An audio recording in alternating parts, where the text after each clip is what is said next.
Dalam pembelajaran di sekolah, berbagai permasalahan yang dirasakan peserta didik kerap timbul. Di antaranya malas belajar, kurang memperhatikan guru, kurang menyerap pelajaran, dan banyak lagi.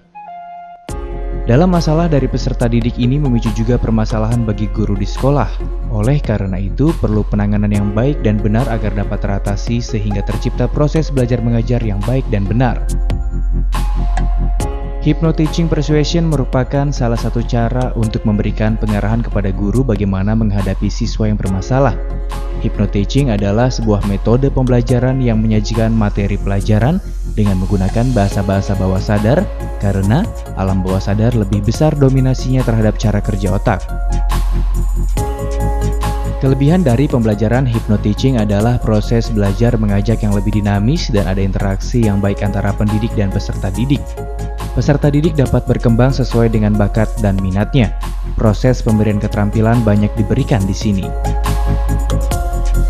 Dalam upaya itulah Grahita Indonesia Serang berperan dengan cara memberikan hipnoterapi dan motivasi bagi siapa saja yang ingin mengatasi permasalahan metode pembelajaran, termasuk bagi para guru yang berhadapan langsung dengan masalah anak didik. Termutakhir Grahita Indonesia Serang menggelar workshop Hypno-teaching persuasion untuk para guru. Workshop tersebut digelar di studio utama Barai TV Geraha Pena Radar Banten Minggu 27 April. Tampil sebagai pemateri adalah trainer otonom holder Grahita Indonesia Serang Suharjan. Workshop diikuti belasan guru dari berbagai sekolah di Serang dan sekitarnya. Diawali dengan berdoa bersama-sama oleh seluruh peserta dipimpin oleh Suharjan. Selain itu, setiap peserta juga memperkenalkan diri dan motivasi mengikuti workshop tersebut.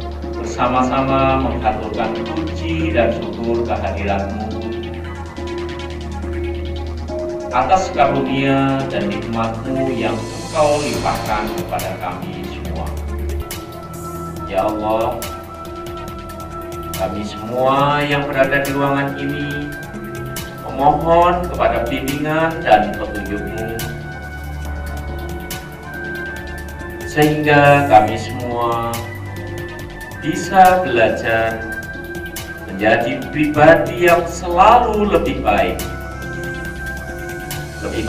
dalam aspek pengetahuan, lebih baik dalam aspek sosial. Dalam pemaparannya, otonom holder Grahita Indonesia Serang Suharjan menjelaskan berbagai masalah yang kerap terjadi di sekolah atau dalam proses belajar. Tentu saja dari masalah tersebut timbul harapan untuk dapat mengatasinya dengan benar. Beberapa faktor kunci sukses dalam proses belajar mengajar yakni ada beberapa kecerdasan, antara lain Intelligent Quotient atau IQ, kecerdasan dalam ukuran pengetahuan atau pintar, Emotional Quotient atau EQ, Spiritual Quotient atau SQ, dan lain sebagainya. Semuanya perlu adanya keseimbangan yang tepat. Manusia merupakan makhluk hidup yang sempurna dibanding makhluk hidup lainnya di mana memiliki akal, perasaan, dan emosi. Sementara untuk hipnoterapi atau alam bawah sadar secara umum dalam pikiran manusia yakni 12% merupakan pikiran sadar, sedangkan 88% pikiran di bawah alam sadar. Sehingga secara umum keseharian kita sebenarnya berada di alam bawah sadar. Salah satu kunci dari keberhasilan dalam proses KBM, kegiatan belajar mengajar, ada beberapa faktor yang nanti sangat berpengaruh. Mulai dari yang pertama itu kita sebut di sana intelijensi atau kecerdasan. Kenapa kok berpengaruh? Karena banyak yang kita temukan anak cerdas tapi nggak pinter. Ada juga yang nggak cerdas, nggak pinter.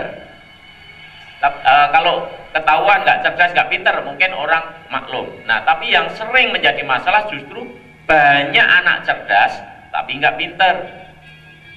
Nah, kenapa kok bisa? Nah, ini nanti juga kita bahas. Ya, kemudian bedanya cerdas sama pinter. Cerdas itu lebih ke talenta, lebih ke potensi. Tapi kalau pinter itu result of learning, jadi hasil proses belajar. Bapak Ibu pasti memiliki kepintaran yang berbeda-beda.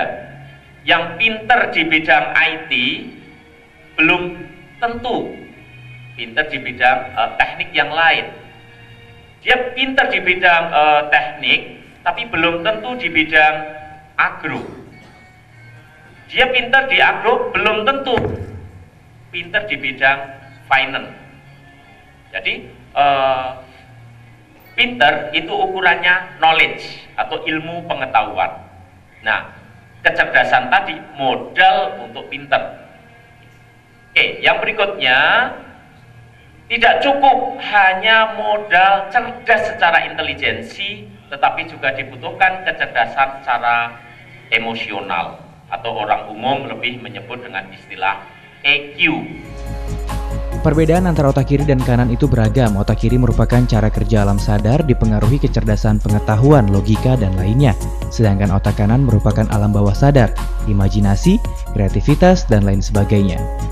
Untuk menangani masalah yang timbul di sekolah inilah perlu penanganan seperti hypnoteaching persuasion. Guru lebih dekat dengan anak didiknya dengan metode seperti hipnoterapi menggunakan alam bawah sadar. Dengan metode seperti ini, peserta didik dapat dengan mudah menguasai materi karena termotivasi lebih untuk belajar. Peserta didik lebih dapat berimajinasi dan berpikir kreatif. Peserta didik akan melakukan pembelajaran dengan senang hati dan serapannya lebih cepat dan lebih bertahan lama karena peserta didik tidak menghafal. Perhatian peserta didik akan tersedot penuh terhadap materi. Selain cerdas secara emosi, juga dibutuhkan kecerdasan secara spiritual atau istilahnya spiritual awareness. Nah, cerdas secara spiritual ini tidak diukur apakah orang ini rajin sembahyang atau tidak. Karena nggak jaminan orang yang rajin sembahyang itu terus cerdas secara spiritual. Hanya memang orang yang cerdas secara spiritual biasanya ibadahnya juga bagus pada Tuhan. Ya. Cerdas secara spiritual atau spiritual awareness itu dia lebih menyadari ya, atau memiliki kesadaran diri terhadap yang maha, yang lebih tinggi. Dia menyadari ada kekuatan di luar kekuatan dirinya. Ada orang menyebut istilah God, ada orang menyebut istilah Tuhan. Kalau kita menyebut istilah dengan sebutan Allah. Ada yang lain menyebut dengan istilah yang widiwasa. Artinya individu itu mengakui ada kekuatan di luar dirinya. Nah, orang-orang yang memiliki spiritual awareness yang tinggi itu akan terwujud dalam bentuk sikap, biasanya menjadi lebih bijaksana. Ya. Kemudian juga lebih bisa memahami alam, lingkungan, sosial, ya, seperti itu. Nah, kemudian juga selain 3 faktor itu masih ada yaitu faktor brain dominan. Brain dominan itu lebih ke keseimbangan antara hemisfer kanan dengan hemisfer kiri, antara otak kanan dengan otak kiri. Nah, ini yang sering menjadi masalah dari assessment yang kita lakukan di sekolah-sekolah. Ya, ada kecenderungan anak-anak itu kalau nggak terlalu dominan kanan, terlalu dominannya kiri, sehingga yang balance itu jarang. Akhirnya apa? Akhirnya kalau terlalu dominan kiri banget, kadang-kadang mungkin secara intelektual dia bagus, cerdas, mungkin pinter, tapi sosialnya kadang kurang gaul, ya. Atau mungkin ada istilah kuper. Sebaliknya, yang terlalu dominan kanan kadang-kadang mungkin sosial bagus, ya. Kemudian kreativitasnya bagus, tapi kadang-kadang cenderung kurang disiplin. Nah, kenapa banyak anak disiplin itu salah satunya ini, ya. Nah, nanti kita bahas lebih detail ya, brain dominan. Kemudian yang berikutnya adalah faktor pola belajar atau istilahnya learning pattern. Nah, ini yang sangat sedikit dipahami karena masih terbatas pemahaman-pemahaman seperti ini, ya, faktor pola belajar. Kenapa? Karena pola belajar itu akan mempengaruhi hasil dan juga sangat ditentukan oleh cara mengajar. Itu istilahnya learning pattern. Jadi IQ, EQ, SQ, brain dominant, dan learning pattern itu yang perlu kita seimbangkan supaya apa? Supaya tujuan kita bersama itu terwujud. Untuk apa? Ya untuk menciptakan generasi yang cerdas secara intelektual, ya, cerdas secara emosi, cerdas secara spiritual. Artinya apa? Artinya ini yang menjadi doa hampir setiap orang tua, pengen punya anak yang cerdas, yang pinter, tapi ya yang baik. Gitu. Kenapa? Karena kalau cuman baik saja, tapi nggak pinter, masalah. Pinter tapi nggak baik, masalah. Nah yang bermasalah banget itu udah nggak pinter, nggak baik, nah itu masalah banget. Ya, oke, ya lanjut.